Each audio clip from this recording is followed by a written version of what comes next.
கனியக்கட்டை இடிக்குதே இடிக்குதே இடிக்குதேன்னு நானும் சொல்லிட்டு இருக்கேன். அப்படி என்னமோ தாய்மைத்துவம் எல்லாருக்கும், ஆனால் பயங்கர கால்குலேட்டிவாக தான் இருக்காங்க, பயங்கர கண்டிப்பாக.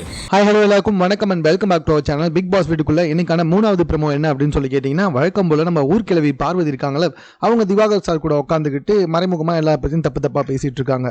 ஃபர்ஸ்ட் ஆஃப் ஆல் துஷார் இருக்கான அவன் பயங்கர கன்னிங் அப்படின்ற மாதிரி பேசுறாங்க. ரெண்டாவது பார்த்தீங்கன்னா கனியக்கா கிட்ட ஏதோ ஒன்று இடிக்குதே அப்படின்னு சொல்லிட்டு நான் யோசிச்சுக்கிட்டே இருந்தேன். அவங்க வந்துட்டு அப்படியே தாய்மையாக இருக்கிறதும் அன்பா எல்லாக்கிட்டையும் பேசுறது, ஆனால் பயங்கர கால்குலேட்டிவாக தான் இது எல்லாத்தையுமே பண்ணிக்கிட்டு இருக்கா அப்படின்ற மாதிரி அவங்க 2 பேரை பற்றி பேசிக்கிட்டு இருக்காங்க நம்மளுடைய பார்வதி.